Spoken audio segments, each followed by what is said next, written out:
दोस्तों, Hindustan aeronautics limited यानी HAL की बात करें तो स्टॉक के अंदर आज काफ़ी बड़ी गिरावट है। इसके पीछे वजह क्या है उसको समझने की कोशिश करेंगे।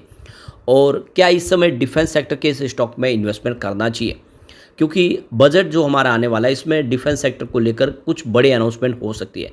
सरकार इस समय जितने भी हथियार है वो इंडिया में मेक इन इंडिया के तहत बनाना चाहती है। ऐसे में इन कंपनियों का कामकाज बढ़ता हुआ दिखाई देगा।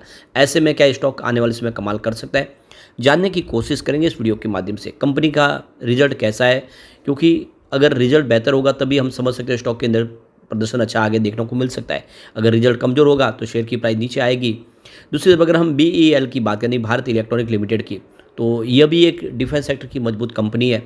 शेयर की प्राइस आज उसकी भी नीचे रही, लेकिन आने वाले समय काफ़ी ज़्यादा संभावना पॉजिटिव दिख रही है। और इसी को लेकर इस वीडियो के माध्यम से इन सारी संभावनाओं को तलाशेंगे और जानने की कोशिश करेंगे क्या इन दो डिफेंस सेक्टर के शेयरों में दाव लगाना चाहिए।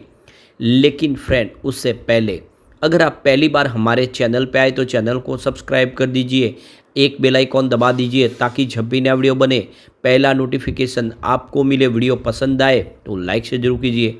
चलो फ्रेंड्स, वीडियो स्टार्ट करते हैं। मैं हूँ आपका दोस्त एसपी दवे और हमारे अपने चैनल ऑनलाइन कमाई में आपका बहुत बहुत स्वागत है। तो सबसे पहले एचएएल की बात कर ले तो आज 5322 पर क्लोजिंग थी। 3.30% की गिरावट देखने को मिली। अब यहाँ पे गौर करने वाली बात है कि आज का जो इंट्राडे का हाई है वो लगभग 5500 के आसपास है, जो क्लोजिंग कल की थी। तो बाजार में गिरावट का माहौल बना, प्रॉफिट बुकिंग हावी हुई और ये स्टॉक भी पिछले दिनों काफ़ी ज़्यादा दौड़ चुके हैं। यहाँ पे प्रॉफिट बुकिंग देखने को मिली। अब यहाँ पे देख सकते हो कि सिर्फ एचएएल की बात नहीं है, बीईएल या दूसरे और डिफेंस सेक्टर के स्टॉक है वो सारे आज प्रेशर में थे। तो देख सकते हो कि Mazagon dock ship, Cochin shipyard, सबके अंदर आज हमने गिरावट देखी है। तो अभी फ़िलहाल इसके पीछे की असली वजह तो समझ में नहीं आई क्या है, लेकिन जो सामने मोटा मोटा दिख रहा है कि ये प्रॉफिट बुकिंग का ही मामला है। बाकी तो सब कुछ बजट तक सब ठीक ही है, क्योंकि बजट में कुछ बड़े ऐलान होंगे। ये स्टॉक सारे काफ़ी ज़्यादा दौड़े हैं, तो यहाँ पे देख सकते हो कि प्रॉफिट बुकिंग तो आनी थी। यहाँ पे देख सकते हो कि एचएएल लिमिटेड ने करीब 80% का पॉजिटिव रिटर्न दिया है, काफ़ी शानदार। बीईएल की बात करें तो यहाँ पर भी 76% का ज़बरदस्त रिटर्न दिया है। मझगांव डॉक ने 130% का बड़ा रिटर्न दिया है और बीडीएल ने यहाँ पे 85% की तेज़ी बताई।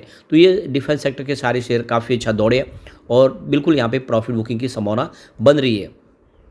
इससे पहले आईसीआईसीआई सिक्योरिटीज़ की तरफ से उन्होंने जो अपनी तरफ से जानकारी दी, उसके हिसाब से लोकसभा इलेक्शन के बाद अब सरकार का जो पूरा का पूरा फोकस है वो डिफेंस सेक्टर के ऊपर है।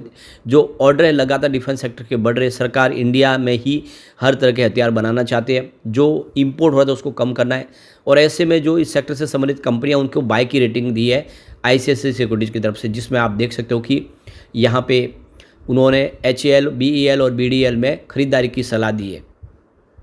तो कुल मिला के इस समय ये सेक्टर बहुत अच्छा है खरीदारी के लिए। इस समय आप देखें तो चाहे ग्रीन एनर्जी हो या फिर रेलवे सेक्टर हो या फिर डिफेंस सेक्टर, ये तीन सेक्टर बजट तक ये काफ़ी प्रदर्शन अच्छा करेंगे और आने वाले समय भी ऑर्डर के दम पे कंपनियां और अच्छा करेगी और रिजल्ट में बेहतर उम्मीद होगी तो ये रिजल्ट के बाद और दौड़ सकते हैं। एक और जो बड़ी अपडेट निकल के आ रही है, डिफेंस सेक्टर के जो स्टॉक है, चाहे भारत डायनामिक हो, एचएएल हो या फिर मझगांव हो, आज वो काफ़ी ज़्यादा देख सकते नज़रों में थे लोगों के। और इसके पीछे वजह है, तो आज ही देखें तो डिफेंस मिनिस्ट्री की तरफ से जो बड़ा फैसला लिया गया है, इसमें आप देख सकते हो कि यहाँ पे करीब 346 आइटम की जो लिस्ट जारी की गई है।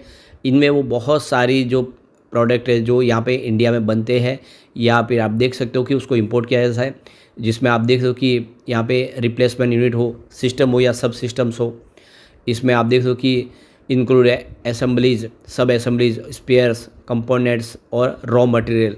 इससे संबंधित जो प्रोडक्ट है जिसको इंपोर्ट किया जैसा इंडस्ट्री के द्वारा, उसको धीरे धीरे पूरी तरह से रोकना है, यानी इंडिया में ही सारे के सारे प्रोडक्ट को मैन्युफैक्चर करना है। तो ये जो 5th लिस्ट जारी की गई, इसमें Hindustan aeronautics limited, Bharat electronics यानी एचएएल और BEL, Bharat dynamic, BEML, India Optel, Mazagon dock, इसके अलावा गोवा शिपयार्ड गार्डन, इन सब को शामिल किया गया है। तो डिफेंस मिनिस्ट्री ने अपना एक टाइमलाइन सेट किया है, जो इंपोर्ट बैन किया दिसंबर 2023 से जो दिसंबर 2028 तक आगे जारी रहेगा। तो ज़्यादा से ज़्यादा जो डिपेंडेंट्स है इस समय मिलिट्री प्लेटफॉर्म के लिए, जो प्रोडक्ट है जो इंपोर्ट किया था उसको कम करना है, इंडिया में ही वो सारे प्रोडक्ट को मैन्युफैक्चरिंग करना है। तो यहाँ पे डोमेस्टिक डिफेंस सेक्टर सिस्टम को सपोर्ट करना है, इस सेक्टर को बल प्रदान करना है। तो ये देख सकते हो कि हमारे डिफेंस मिनिस्टर राजनाथ सिंह ने एक टारगेट सेट किया एक्सपोर्ट का, करीब 50,000 करोड़ का डिफेंस इक्विपमेंट एक्सपोर्ट करना है। यानी अब तक इंडिया इंपोर्ट करते थे डिफेंस के सारे इक्विपमेंट, अब इंडिया उसको एक्सपोर्ट करना चाहता है और अब एक ये बड़ी महारत हासिल करने की तैयारी है। और इसीलिए अगर आप देखें तो सरकार ने इसकी तैयारी की और बजट में इसके ऊपर कुछ बड़े ऐलान हो सकते हैं। तो इसी वजह से इन कंपनियों का रोल अब आगे जाके बढ़ता हुआ दिखाई देगा। अब यहाँ पे बिजनेस की बात करें एचएएल के, तो हर साल लगातार रिवेन्यू प्रॉफिट बढ़ रहा है। 2021 की बात कर ले तो 23.25 करोड़ का रिवेन्यू था और प्रॉफिट 3.25 थाउजेंड करोड़ का था, जो 2022 में बढ़ के रिवेन्यू 25.60 थाउजेंड करोड़ तक पहुंच गया और प्रॉफिट बढ़ते हुए 5.08 थाउजेंड करोड़ तक पहुंच गया। 2023 में रिवेन्यू 28.60 थाउजेंड करोड़ तक पहुंच गया और प्रॉफिट 5.83 थाउजेंड करोड़ तक पहुंचा। 2024 आते आते ये 32.30 थाउजेंड करोड़ तक रिवेन्यू पहुंच गया और 7.62 थाउजेंड करोड़ तक प्रॉफिट पहुंच गया। यानी हर साल रिवेन्यू प्रॉफिट बढ़ रहा है और इससे हम क्लियरली समझ सकते हो ये कंपनी काफ़ी बेहतर प्रदर्शन करी है और कई सालों के बाद ये पीएसयू स्टॉक आने वाले में बेहतर रिटर्न देने के लिए तैयार हो चुके हैं। ऐसे में ये इन्वेस्टमेंट का सही समय है लॉन्ग टर्म के लिए। अब चलते हैं हम बीईएल की तरफ, यानी भारत इलेक्ट्रॉनिक्स लिमिटेड की तरफ। 326 पर आज क्लोजिंग थी, 1.51% की यहाँ पर भी गिरावट देखने को मिली, लेकिन इंट्राडे में 334 का इसने हाई भी बनाया जो कल की क्लोजिंग से ऊपर था। कल 331 के आसपास क्लोजिंग थी, तो स्टॉक के अंदर कुछ तेजी बनी, लेकिन बाजार की संभावनाओं को देखकर जिससे बाजार में प्रॉफिट बुकिंग हावी हुई, यह स्टॉक भी नीचे आया। अब यहाँ पे देखो कि जेएम फाइनेंशियल की तरफ से कुछ स्टॉक के अंदर इस समय खरीदारी की सलाह बन रही है। उनके हिसाब से जो बजट आने वाला है उसमें डिफेंस सेक्टर के लिए, इसके अलावा रेलवे इंफ्रा के लिए और ग्रीन एनर्जी सेक्टर के लिए सरकार की तरफ से कुछ बड़े अनाउंसमेंट हो सकते हैं जिससे इन कंपनियों को बेनिफिट हो सकता है।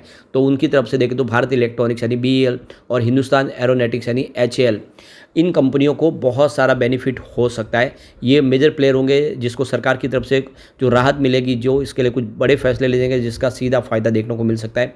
इसके अलावा दूसरी और कंपनियां जिनको भी बेनिफिट हो सकता है, जैसे रेलवे की कंपनियां, उनको भी यहाँ पे प्रॉफिट होता हुआ दिखाई दे सकता है। लेकिन ये क्लियरली आप देख सकते हो कि सरकार का जो फैसला है वो इस सेक्टर के लिए एक संजीवनी साबित हो सकता है।